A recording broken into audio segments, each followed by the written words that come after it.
In August 2005, the close to 500,000 residents of New Orleans knew all hell was about to break loose. I urge all citizens to put their own safety and the safety of their families first by moving to safe ground. A monster named Hurricane Katrina was tearing across the Gulf of Mexico. The Category 5 hurricane, packing winds of nearly 175 miles per hour, was bearing down on the city and was predicted to make landfall after dark. As expected, Katrina pounded the Louisiana coastline. However, after it made landfall, it was downgraded to a Category 4 storm with winds of less than 150 miles per hour. And the eye of the hurricane veered northeast, away from the city. At the last second, it made this little turn, and we're all so excited. It's like, no, we're not going to get the brunt of the storm. New Orleans is going to make it. We're going to make it. Celebrations would prove to be short-lived. By missing the city, Katrina's ferocious winds, moving in a counterclockwise pattern over Lake Pontchartrain to the north and the Gulf of Mexico to the east, sent an estimated 15-foot storm surge into the city through its backdoor drainage canal system. Storm surge is the swell of water caused by the hurricane winds, and it raises the water level, so it's as though it's a high tide that is enormously high and just comes in fast. Only the levees and floodwalls could protect the city from the impending catastrophe. But in a series of engineering disasters, the levees failed on a massive scale. Once the breach occurred, there was a wall of water released, like a tsunami, that flowed into this residential area. First, a levee floodwall broke along the Industrial Canal waterway on the city's east side. Storm surge water rushed through the breach into an area known as the 9th Ward. And I heard a loud boom, explosion, like boom. The water was so powerful that I know something was wrong, because there ain't no way in the world that much pressure of water is supposed to be coming. Then a second flood wall on top of the 17th Street Canal levee suffered a 2-city-block-wide breach. This allowed the water of Lake Pontchartrain to run into the city. Then a third levee flood wall collapsed along the London Avenue Canal. And you can clearly see how the walls come down, and the water just kind of pushed over it. These levees and floodwall breaks put more than 80% of Orleans Parish underwater. Thousands of victims were left stranded.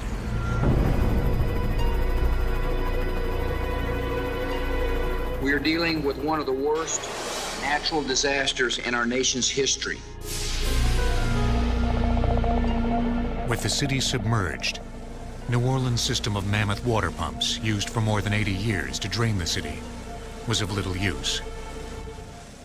Our biggest problem was water. Water rolled into the station, rolled across the floor. The power had to be cut to them. Water rose to this height right here. That's it. Our pumps are shut down. We're dead in the water. We're decommissioned. No more pumping.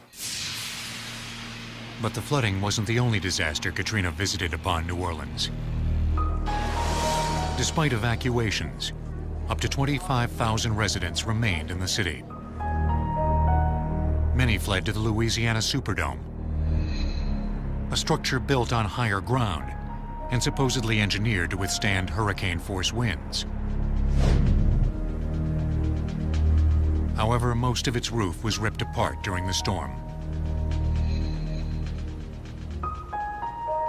It was quite devastating to the dome itself. It was a horrible environment to be in a space with a number of holes in the roof, water entering, no electricity, the plumbing systems beginning to back up, all as a result of these tremendous wind pressures on the roof structure itself. Thousands were rescued from high water, many from rooftops. Getting relief to victims became extraordinarily difficult. In another engineering disaster, a main route into the city, the Interstate 10 twin-span bridge, collapsed as a result of the storm's massive water surge.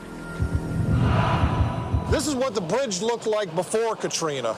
When this powerful storm came through, it just devastated the bridge. And you can see right here that there's nothing left of these 265-ton concrete segments.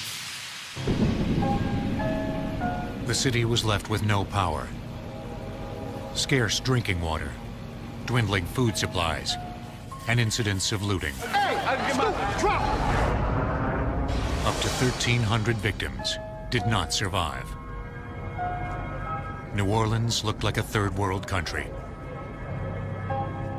It was really an apocalyptic event for the city to flood and fires to break out in the water and people to be trapped in their homes. The collapse of civilization seeming to be imminent. Why had New Orleans been so vulnerable? A shocked nation began to look for answers. The mystery that we're trying to uncover in terms of the engineering performance of the design is what caused the variety of failures that we saw. Was it a strong hurricane or a weak design? An army of scientists, geologists, and engineers descended on the crippled city to unlock this mystery. One of the so-called geodetectives was Dr. Joseph Suheda, an oceanographer, geotechnical coastal engineer, and former professor at Louisiana State University. Right after the storm hit, I investigated the causes for some of the breaches and floodwall failures that occurred. We had to do this immediately after the storm before any evidence would be erased by either repairs or some natural processes that would obscure what we were trying to look at. Dr. Suheda reached the scene without a moment to spare. The Army Corps of Engineers was rapidly repairing the levee and floodwall breaks to protect against further storms, which could strike during the remainder of what would turn out to be an extremely active hurricane season. There were a lot of unknown factors in terms of the levee breaches. And so we had to look into the factors that would explain why they failed under conditions that would appear that they should not have failed under. In fact, the engineering failures may have been over 300 years in the making. Beginning when the French arrived at the end of the 17th century. The first settlers found a swampy area they called Le Flottant, the floating land. The soil on which New Orleans was built is naturally very wet, even spongy, and consists of silt carried from the Mississippi River. The city is mostly surrounded by water. Only parts of New Orleans are a few feet above sea level. Most of it is either at or 10 feet below sea level. The topography has been likened to a soup bowl because the front, the river end, is high of the rim, and the middle is low, like the bottom of a bowl. Before it was known as the Big Easy, New Orleans was named the Crescent City. The French first built on the crescent-shaped high elevation along the Mississippi River. This is where the famous French Quarter is now located. From the beginning, the French had problems with flooding from the Mississippi River. So they began to build a system of levees. A levee is an earthen dam that runs along a waterway. The levee system goes literally to the founding of New Orleans. I would say at the very, very latest, 1720, and possibly 1718. After the Louisiana Purchase in 1803, the United States took control of the city. As it grew, the swampland below sea level was converted into farmland. During the next 100 years, some 350 miles of levees were built to protect this new land. Individual landowners, plantation owners, were responsible for building and maintaining the levees. So it was a very private-based, non-governmental type of action. The dirt that comprises the base of the levees is that soft, spongy Mississippi Delta soil. What we have here is an example of a delta soil in terms of its characteristics of having high organic content, being very, very weak, having high clay content. In 1927, the United States Army Corps of Engineers took control of the levee system. The Corps widened many of the levees and built them higher. But as the system was strengthened, there was another problem. New Orleans and the metropolitan area is sinking because of the geology of the soils beneath the city. The water that's in the material is being squeezed out, and so the surface has been moving down and will continue to move down for hundreds of years. This sinking is known as subsidence. It's caused by the reclaiming of swampland. When water and mud were pumped out, the area began to fall even further below sea level. Subsidence at one time had been balanced by sedimentation. New silt, sand, and clay deposited when the Mississippi River flooded. But since the levees were constructed, the river has been controlled, and sedimentation has stopped in New Orleans. The estimates vary for the sinking rates, but we have them as high as 1 inch a year, the typical being about a ½ an inch a year of actual sinking of the surface downward over time. Even at a rate of a ½ inch per year, the city will subside or sink more than 4 feet in a century. For decades, geological experts warned of the peril of this sinking city and the fragile levee system that protected it. This was a disaster waiting to happen because we knew there were hurricanes that could flood the city with the protection that we had. Dr. Suheta was determined to find the failures that caused the levees to break. The evidence he was about to uncover would provide the first clues to how this engineering disaster could have occurred.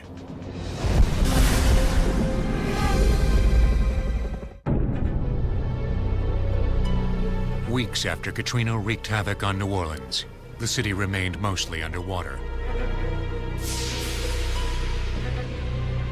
The critical question: why did the levees fail? Did Katrina overwhelm the city's flood defenses, or did faulty construction cause them to burst open? The levees and flood walls were built to what we refer to simply as a Category 3 fast-moving storm. The National Hurricane Center classifies hurricanes according to wind speed and storm surge. The scale ranges from the least severe Category 1 hurricane, with winds of 74 to 95 miles per hour, and a storm surge of 4 to 5 feet, to the most destructive Category 5, where winds soar to more than 155 miles per hour, with a storm surge of higher than 18 feet. Well, we started the Hurricane Protection Project back after Hurricane Betsy in 1965. Katrina wasn't the first hurricane to devastate New Orleans. In 1965, Hurricane Betsy, a Category 4 storm with winds of 125 miles per hour, hit New Orleans dead-on and plowed through the outdated dirt levee system, flooding the 9th Ward and killing 75 people. Although Betsy caused less damage than Katrina, there was an effort to ensure that this would not happen again. The U.S. Congress gave the Army Corps of Engineers the responsibility of building concrete flood walls on top of the 7-foot-high levees to give the city more protection. They're known as eye walls. 1-inch thick steel sheet pilings were driven 20 to 25 feet underground to secure the base. Tied to them, reinforced concrete walls 6 inches thick were built on top of the dirt levees.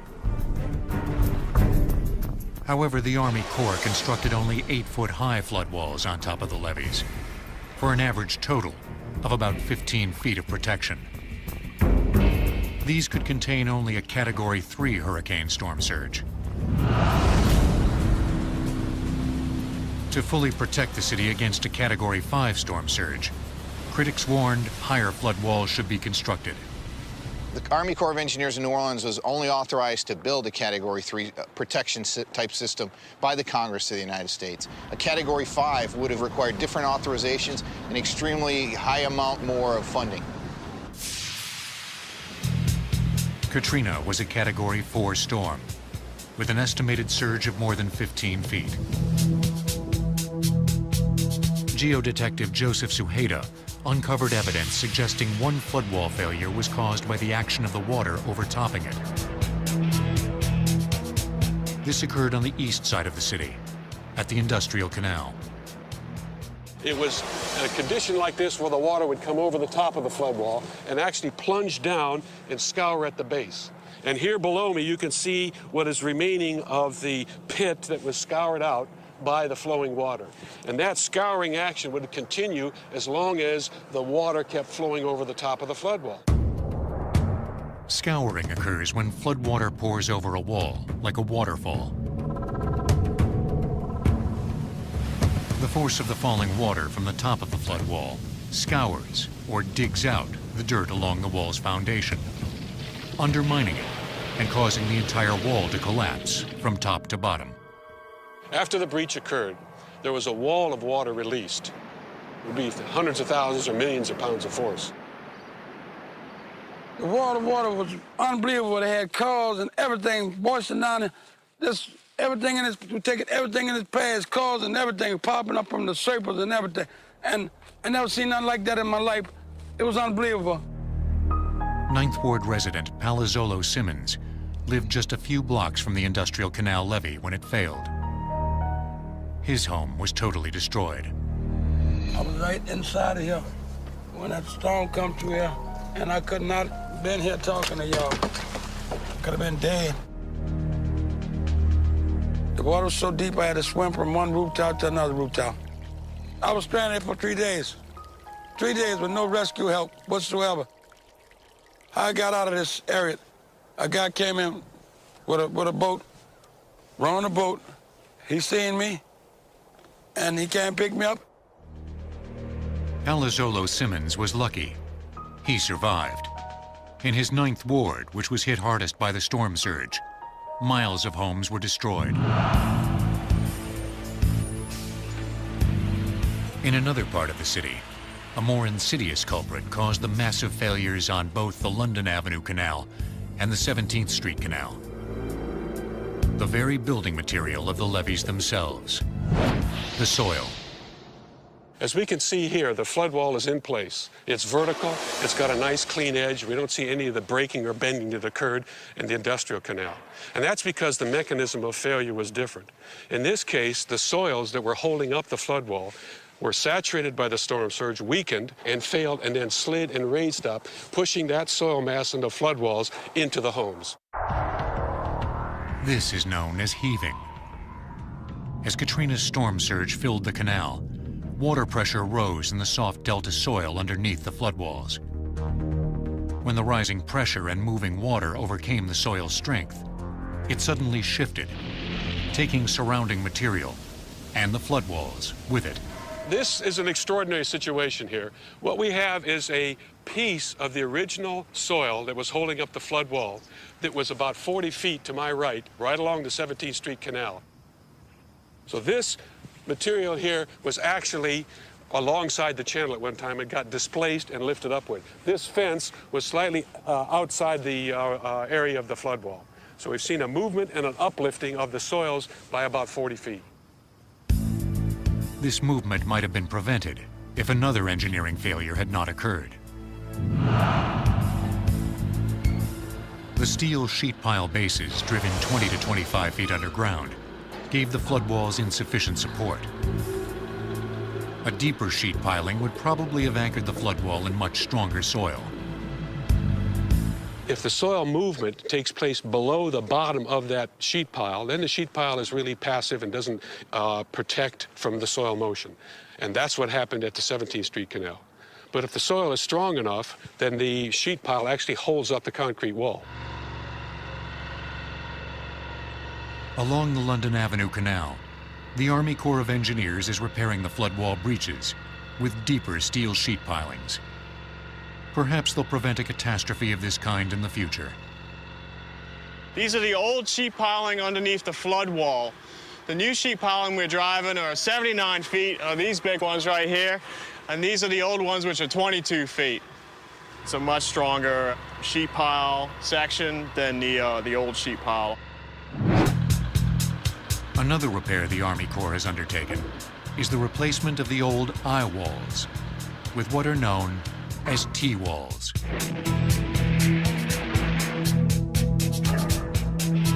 The flood wall is secured with a concrete base embedded underground.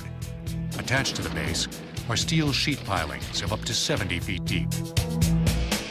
So you have a lot of capacity in these piles where they can't be moved, so the wall can't turn as long as those piles are there. Although the damaged levees are being rebuilt by the Army Corps, they still will only withstand a Category 3 storm surge. There are no plans to heighten the flood walls to protect against a Category 5. The estimates, it would take many, many years, 5 to 10 years at least. Dollar estimates range in the $20+ billion range just for New Orleans area. However, Dr. Joseph Suhaita believes even if the flood walls were built higher, that wouldn't take into account the soil uncertainties, raising questions about the design of the entire levee system. The analogy can be made that when you have very soft soils, even if you have a very strong structure on top of that, then the whole structure is going to fail. Somewhat like if you put bricks on Jell-O, the bricks can be very, very strong, but it's the strength of the Jell-O that really determines whether the bricks are going to move. One of the solutions to the problem of minimizing the threat associated with flood walls is to build floodgates at the northern end of our drainage canals, and therefore keep the storm surge from coming into the drainage canals and from threatening the flood walls. Floodgates are enormous walls that can be raised or lowered by hydraulic systems to regulate water flow. The Army Corps is looking into the possibility of placing floodgates at canal openings. The gate would be raised above the level of the water, so the water would gently pass beneath it. In the event a storm was approaching, the gate would be lowered so that it would block the flow of water. Rebuilt levees, flood walls, and floodgates could constitute New Orleans' first line of defense against another hurricane catastrophe. That might help protect New Orleans' second line of defense, a system of 24 water pumping stations that flooded after Katrina and left New Orleans crippled for weeks in a polluted swampland.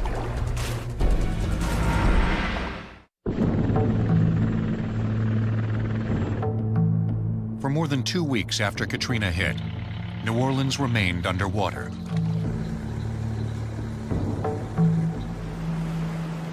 The city has one of the world's largest water pumping systems, capable of pumping 30 billion gallons a day.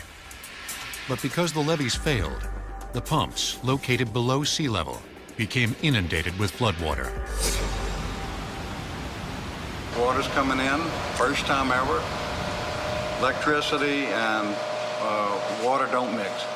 Operators shut the station down, shut the motors off, and de-energize.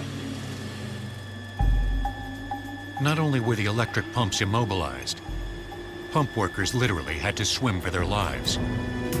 At that point, I had just survival going through my mind. I wanted to live. We were all scared. Pump station attendant Wallace Rainey had to swim in 20-foot deep floodwater to reach a stable place before being rescued. This is where we stood as the waters was rising. It was coming in through the windows were broke. Had the water coming across the tops of the pumps. It was lapping at our feet. We were pretty scared. We didn't know we were gonna make it through that day. The men who constructed the pump stations could never have imagined the catastrophic flooding scenario that followed Katrina.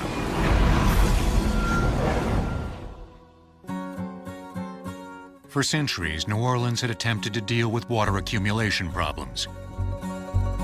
But it wasn't until 1912, when Albert Baldwin Wood invented a successful screw pump, that the city found a solution. Remarkably, many of Wood's screw pumps, over 80 years old, are still in use today. The pumps work on a very simple principle. Encased in a sealed cast iron drum, air is transferred out, creating a vacuum inside. The water is sucked in by the vacuum, and a 14-foot diameter screw, or propeller, turning at 83 RPM, propels the water out. It wasn't the actual pumps, but rather the electric synchronous motors which supply the power that were affected by the flooding. The motors are exposed to the elements and positioned in pits partially below the floor. The water got approximately this high on this pump. And when water hit electricity, boom. Basically, you have no more operations. It took weeks for the water to be pumped out of the stations and the motors to thoroughly dry. Then another problem caused even more delays in getting the pumps back online.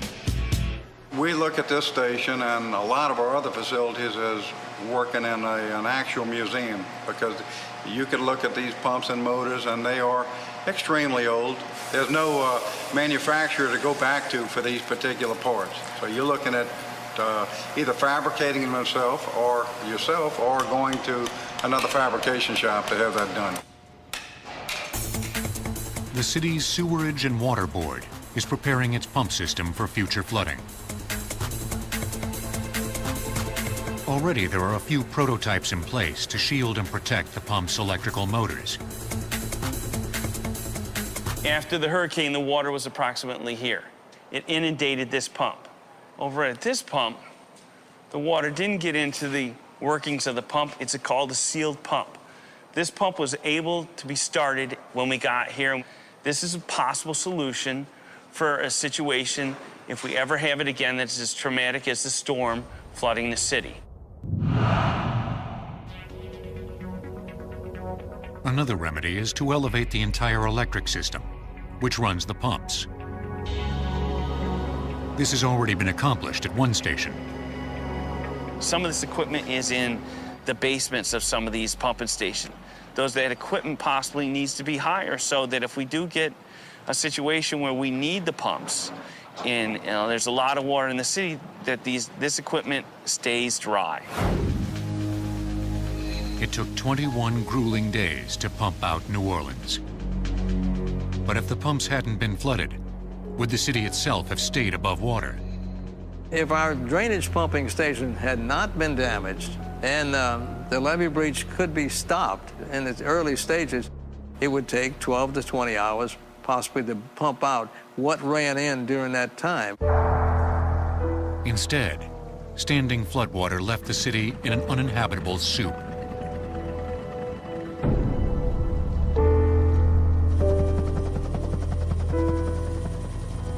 Thousands sought shelter in the New Orleans Superdome. But another engineering disaster would make this shelter of last resort a living nightmare.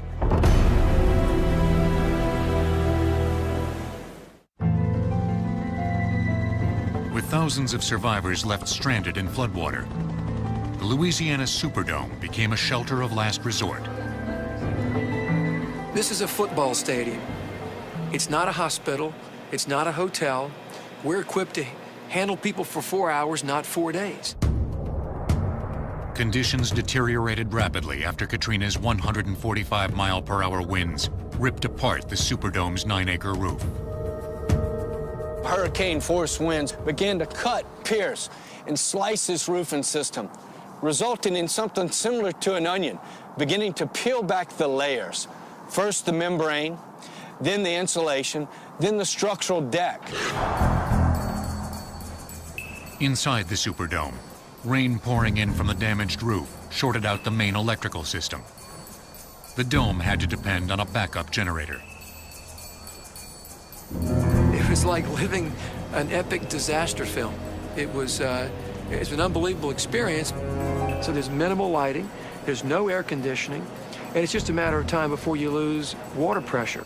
You have, 15 to 20, 25,000 people eventually in your building using the restroom with no water pressure. You can imagine what that's like. So we lost the toilets and the ability for people to use the facilities in here after a couple days.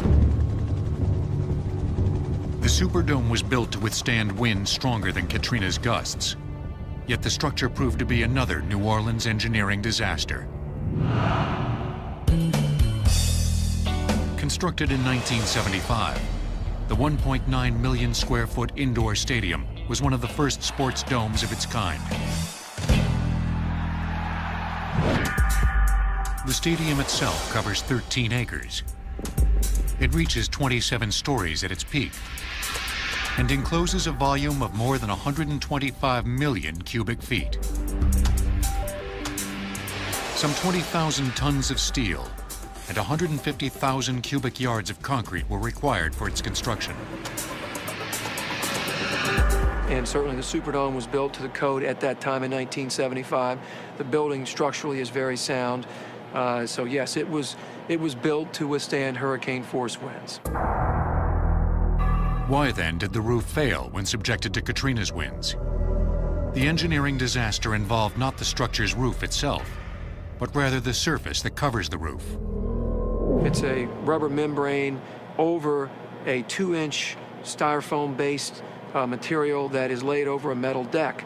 And we lost one of the apex vents, one of the exhaust dampers at the very top, very apex of our roof, 270 feet above the floor. The exhaust dampers are housed in 5-foot-high, 20-foot-long box structures, resting on the roof surface. When the hurricane winds blew one of the dampers off the roof, the resulting breach exposed the rubberized roof membrane. It began to tear. Once this occurred, the winds were able to move under the membrane seal and shred it piece by piece. The effect on this roof was the removal of almost 70% of the membrane itself, exposing all of the structural metal deck and opening up the holes into the roof itself. The Superdome roof would have to be rebuilt. By November 2005, the roof had been covered with a thin, temporary, hardened foam surface. But now we're going to move to a long-term solution of a galvanized structural deck with a new foam roofing system. Hopefully we'll protect the dome better than ever. It will result in a better system, a deck that will resist the inevitable next hurricane. However, in that desperate week after Katrina, there was another engineering disaster, impacting the thousands in the Superdome and across the city. The Interstate 10 twin-span bridge across Lake Pontchartrain collapsed because of the hurricane storm surge. Since this was one of the main routes into the city, relief supplies were difficult to deliver. The tremendous force of nature and the awesome power that unleashed on this bridge is something that you just had to see to believe. When you're looking at these 265-ton concrete segments just being tossed around like toys. The twin-span bridge was constructed in 1964, linking New Orleans with Interstate 10. It's a concrete structure spanning 5.4 miles of Lake Pontchartrain. The bridge consists of approximately 460 concrete segments, each weighing about 265 tons. The segments are held up by pilings that are sunk 100 feet into the lake bed, but rise less than 10 feet above the lake surface. The pilings withstood the storm surge, but because of a design flaw, some of the girders supporting the concrete segments did not. Under this bridge span right here, the tidal surge came up and it reached probably about to the top of this girder or right around there. It trapped air between these girders, and that caused about 1 million pounds of pressure that shoved up on this concrete segment. At about the same time, you've got probably about 3/4 million pounds of pressure from a tidal surge that's hitting the side of this segment. So all of that combined just shoved this segment up and out, and it just kind of tossed it into the lake like it was a domino. A total of 435 segments of both spans were damaged, making the bridge impassable. Because this passageway is critical to the city, it needed to be rebuilt as soon as possible. It took just 17 days to repair one of the spans. What we had to do was cannibalize segments from one span and put them on the other span so that we could establish two-way traffic on one span. That left us with huge gaps in the remaining span. And what we did is we used bridge panels that we attached to the current structure, basically made of steel, galvanized steel. So instead of replacing those missing spans with other concrete spans, we put in these bridge panels. You can see with this new truss system and with these panels, there's really no place for any significant air pressure to build up. So it's really not going to be susceptible to the same kind of air pockets and air pressures as the concrete panels were. So that's one way that you can fix this. By early January 2006, both sides of the twin-span bridge had been rebuilt and opened to traffic. However, these are just short-term repairs. The long-term solution to this is to build an elevated bridge, at least twice as high as the current bridge. We want to make sure that it's not susceptible to that kind of tidal surge. We believe that kind of bridge would cost about $600 million, but we believe it would be worth it to ensure that this type of tragedy never happens again. The opening of the twin-span bridge and the repair of the Superdome are signs of New Orleans' determination to rise again. But the question remains, can the city itself, with its miles of devastation, truly be rebuilt?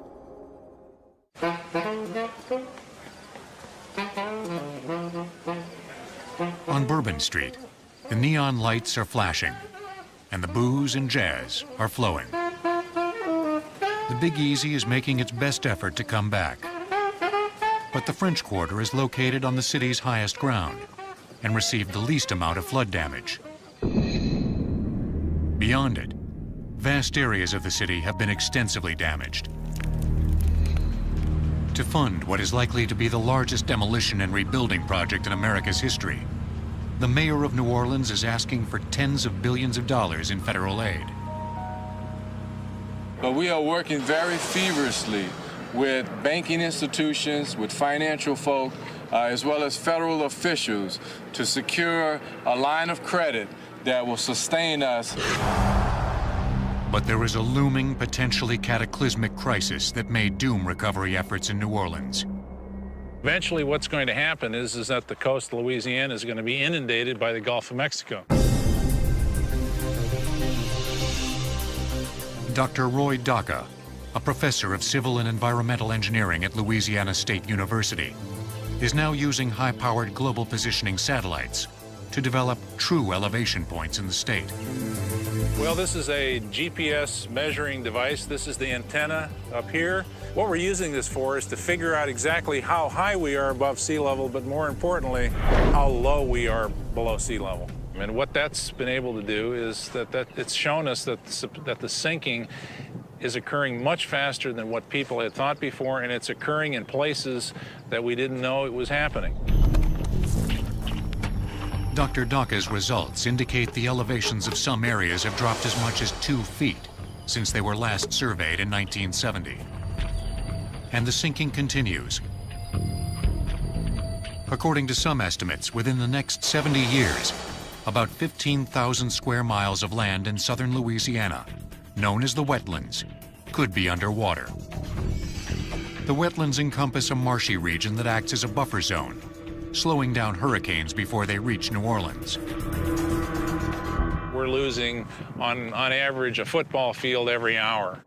The reason for the sinking is an ecological catch-22, arising from human efforts to protect against flooding from the Mississippi. In order to stop the flooding, we leveed the rivers. We kept the river within its bank, we tamed it, but in the process, we also disrupted the natural system. Before, the river would naturally fill up areas that had subsided, and as it filled them up above sea level, higher and higher, the river then would find another course and begin to fill up other areas that had fallen below sea level.